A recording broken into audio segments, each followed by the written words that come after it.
Alrighty, guys. In this episode, I want to talk about some gameplay tips in attack and defense. I have the PES 2019 UK Champion Wezza. Make sure to check him out on Twitter. Link in the description, and also his Twitch. Link in the description as well. Wez, welcome. Thanks for having me, Seth. I appreciate you having me on your channel. Great to have you, man. I've been wanting to do this for a very long time, as you know. Here we are, man. Let's just dive straight into it, guys. We're not gonna go sideways back and forth. Just straight diving into it. We're gonna focus more on gameplay, whether it's previously PES 19 or PES 2020.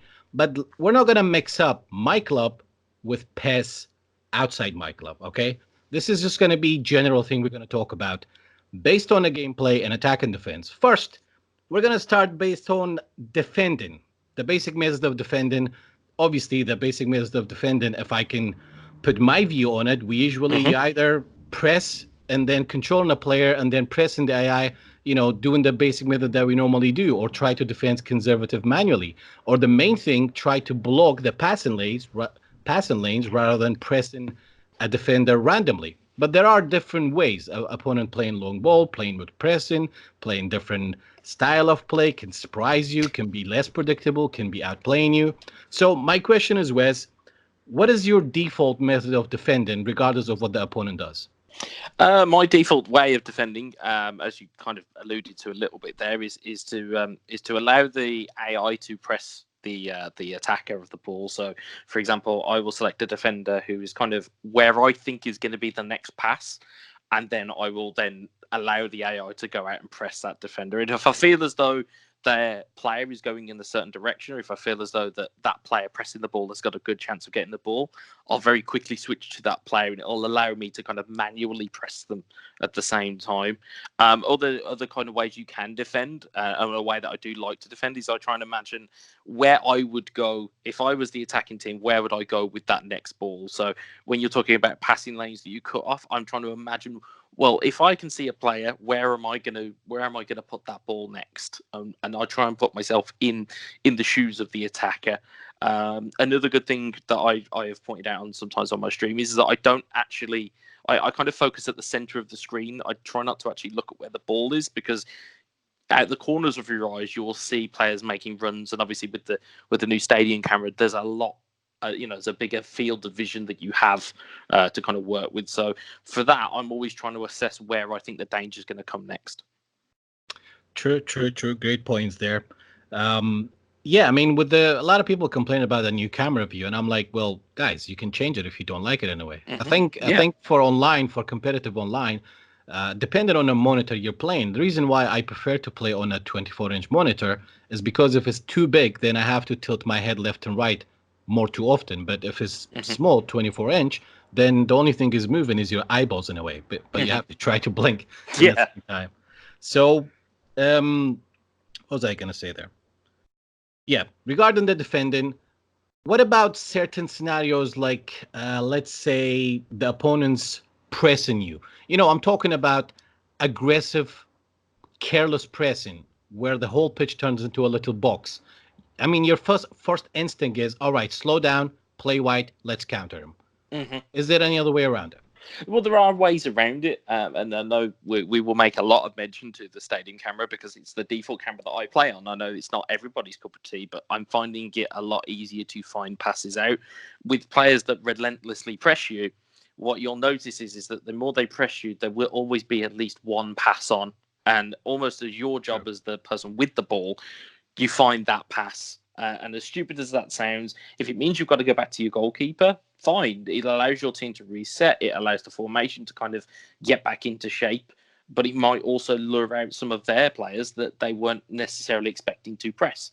So you may find that a Chris Smalling might be 70 or 80 yards down the field because the player has forgotten to let go of square, and all of a sudden there's a gap further up the field. It's just a case of picking your spots and picking the passes and picking the space out in what can sometimes be a very congested field. If you have a 6 in the midfield, or if you have 5 in the midfield, it's quite congested. But there are always patterns and ways out of things. So I always like to think that there's always a way out of a situation, regardless of what one you're in. True, true. I mean, again, it depends on how good that person is pressing you, because you would know instantly if somebody's good using that pressing, or he's just doing it to trying to get that early goal and maybe park the bus or whatever. So in terms of defending, if we can conclude this part of it, would you say mainly it's about your vision, awareness, less errors, patience, and anticipation, right? Yeah, I mean, I'd say it's a little bit of anticipation. It's a little bit of patience. Prediction as well. Yeah, and I'd say there is a little bit of trying to predict what your opponent's doing. And do you know what? Human errors are a thing. You know that they it will always happen. You might think, Wes will go down the wing instead. I cut inside, and it leaves a massive gap. It's a danger that you kind of have if you're trying to predict your opponent. If you don't know them too well, that can obviously cause some issues. What I would say is there's always going to be errors, and it's going to be about how you react to those errors. So if you make a defensive error, you then need to make a defensive shift inside and go, okay, well, my left back's out of position, so my centre back needs to come across and cover that.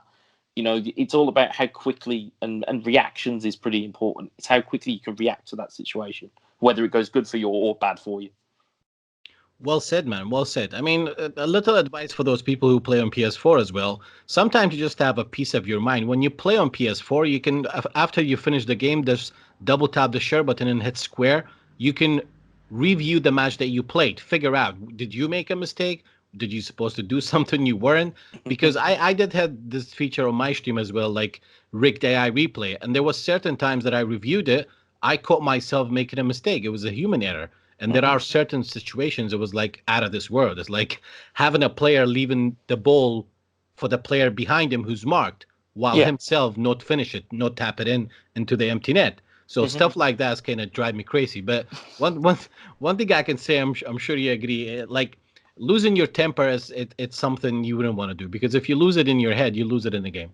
Yeah, I mean, we had a brief chat before recording about the one time on stream that I kind of went, do you know what, I'm not feeling it today.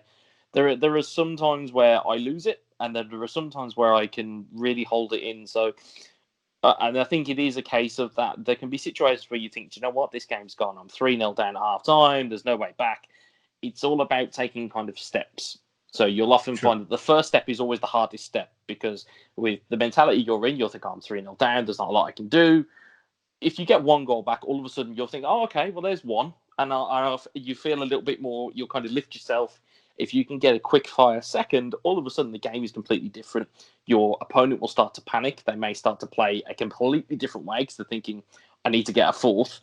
And it will leave space, and it will leave options, and it will leave opportunities. It's all about how you can kind of recycle that ball and recycle it into a way that is profitable for your team. There's been situations where there's been comebacks everywhere. We see it in real football. We saw it in the Champions League last season with Liverpool defending, coming back from a 3-goal deficit in the second leg of the Champions League. We've seen comebacks everywhere. And same with Tottenham away at Ajax.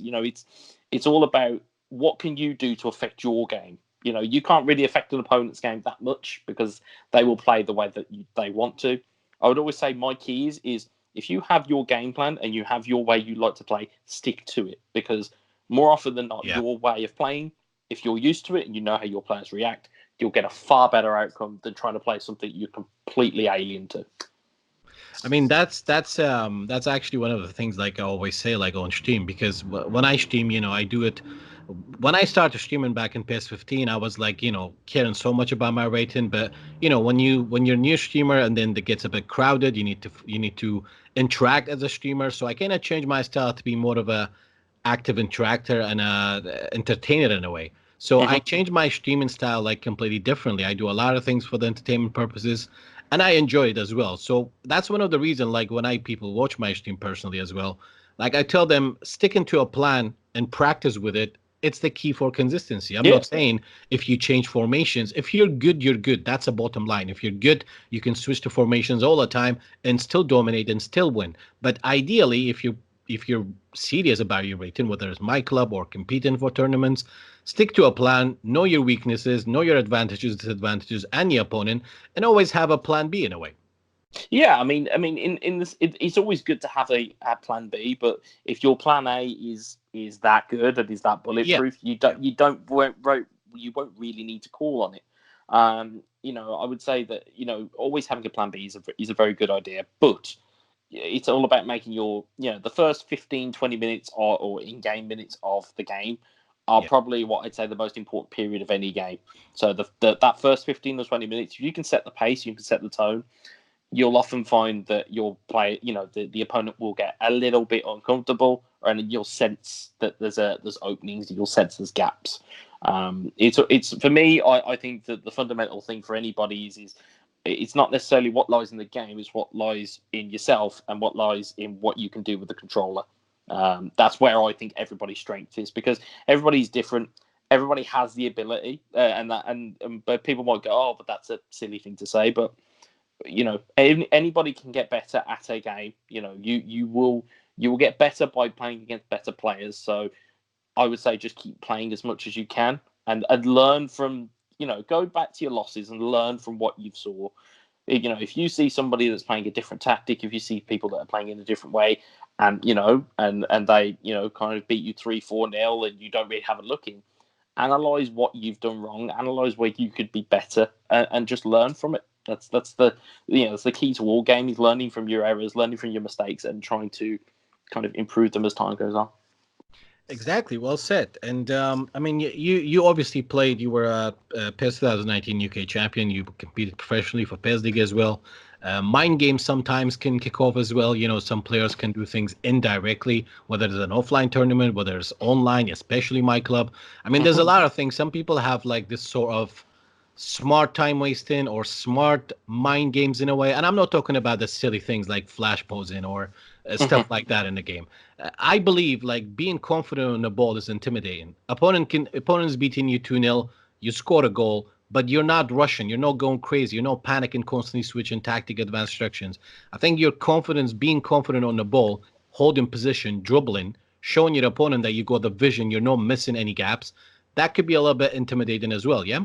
A confidence by anybody's imagination or by anybody's metric, especially on an offline level, is massive. You look at the likes of Eldridge O'Neill, you look at the likes of Osma Caballo, you look at I watch Alex Alguacil, playing at eFootball Pro, and the calmness that he exudes.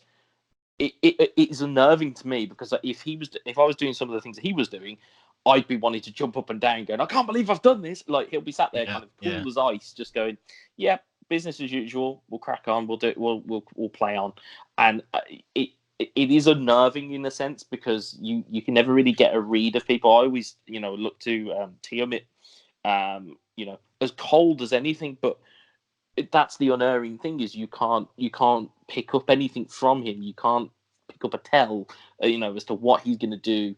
And I remember playing him in Liverpool in December, and the first 15, 20 minutes of the in game, I was petrified, because I was like, this guy is insane. This guy's good. This guy's really good, and it unnerves you. It takes you out of your own game, and you're out of your own True. mindset. It's something I would say to all players: always work on your own your own kind of mindset. If you go into a game thinking, do you know what, this game's going to do me over, or I'm not going to get the result out of this, likelihood is you probably won't. If you go into the game going, right, actually, the game might go against me, but here's how I'm going to combat it, or here's what this guy's doing, but here's how I'm going to combat it. If you've got an answer to those questions, you'll probably find that you'll actually win more games, because you'll think, okay, well, he's doing, near post corners, but I know how to block those.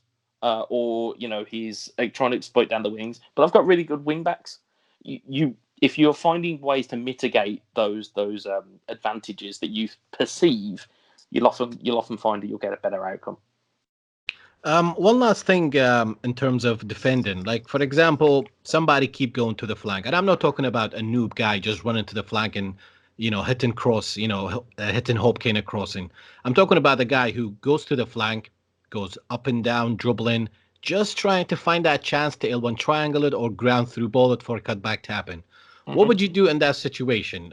And my, like, I mean, especially this year playing too much, a lot of people recently with the light version coming out. You know, a lot of new players. I wouldn't call them newbies, because if you know how to grab the pad, run and shoot, then you will dominate a little bit on myClub. So my point is here, like usually you would think, okay, I might have to make a decision. Am I going to stop the crosser or score the header? Back in the PES, like previous PESs, like usually your better chance was to stop the cross rather than try to let the cross in and defend the header, because most of the time the defend doesn't respond to it that well. And by the time you're trying to auto position or super cancel to try to mark the header, you know, header comes out fast and you don't know it's going to be ground ball, early cross, high cross. You don't know what's going to be. So ideally in these situations, would you let the AI to press the opponent on the ball and mark somebody in the box? Because usually if you use AI, that player will do something contextual, like kind of puts his legs out and intercept in a way. So what would you do in that scenario? Like your method of trying to stop somebody playing on the flank? Well, to answer your point, I'd definitely allow the AI to go out and mark the guy, because, for example, when you were talking about people kind of turning backwards and then trying to L1 triangle it into the box, or to lofted through ball it into the box, if you're controlling your centre back at that point, you can push the centre back out to kind of stop that potential pass coming in. 9 times out of 10, you'll see the attacking midfielder come running in and they'll have an arm up. I've noticed that a lot in the demo, is that you'll see players with their arms up. Normally, when they've got their arm up, that means they're actually very much on for the ball. If you spot that, you can actually push your centre back out to mark that.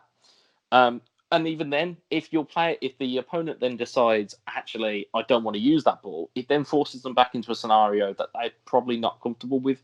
They might have to go back to centre midfield. They might have to recycle the ball. They might have to even try and force it back down the wing a second time. So it's just a case of picking up what your opponent is looking to do quite early on. Sometimes it's a case of allowing your opponent to attack you the first time round, not necessarily just stand there, but allow them to try and play their game just to see what it is they're doing. Are they looking to do 1-2 combos around the box?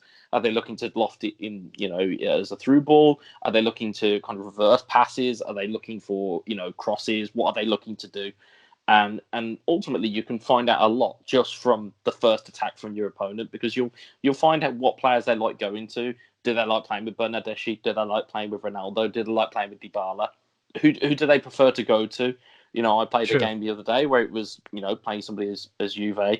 They had Ronaldo on the wing, and they were constantly putting the ball through to Ronaldo. Now, we know, obviously, from world football, we know that Juve have got a wealth of talent, especially on the demo. It's a case of utilising those players around you and have trust in those players.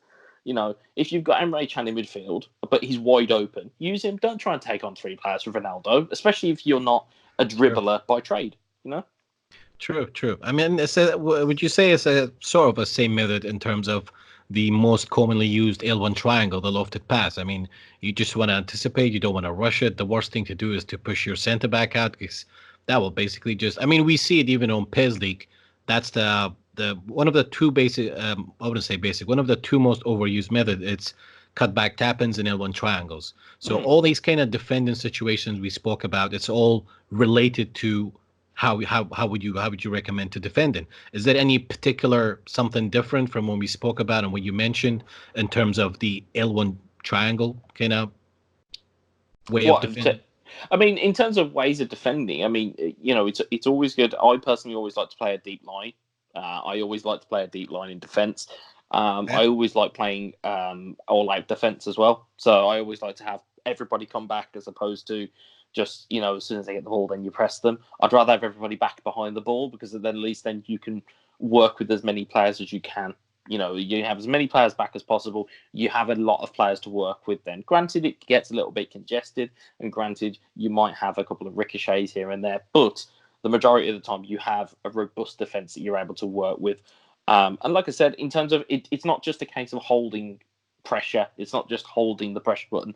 It's a case of pressing, and I even have the next player indicator on so that I know which player is going to press. If you turn that off, you don't know which player you're calling to go and press the ball. Because if you're, for example, and we'll use Ronaldo as an example. If you've got Ronaldo and I've got Cancelo out on the right hand side, I don't want Juan Cuadrado coming back to press you, and I also probably don't want Bonucci, who's the left centre back, to come and press you, because they're going to leave gaps. you want to have somebody who's quite near the ball, and that next player indicator will actually let you know who you're calling over. So it's a good little tool to have. Alrighty, guys. So we're gonna wrap it up for this episode for defending tip, and the next one we're gonna do attacking tip as well with Wezzatron, PES 2019 UK Champion. I'm gonna leave you guys with Wez. He's got something to tell you guys, and hope you enjoyed the video. Drop some like if you enjoyed it, so we can make more. Wez, I'll leave it to you, man. Yeah, like I said, thanks to obviously a massive thank you to Seth for having me on. Obviously, I hope you enjoyed the video. If you do have any questions or any further advice that you'd like, of course, I'm at WezzaFC on Twitter. My Twitch channel, twitch.tv/WezzaFC. You'll find me doing all different types of things. I kind of do some analyst work on the side, or at least I did for last season for eFootball Pro. You'll probably find me doing some Twitch streams with my Back to Black series. Obviously, you can check me out on Twitch. Like I said, massive thank you to Seth for having me on. All right, Wez, good to have you, man. Till next time, guys. Ciao for now.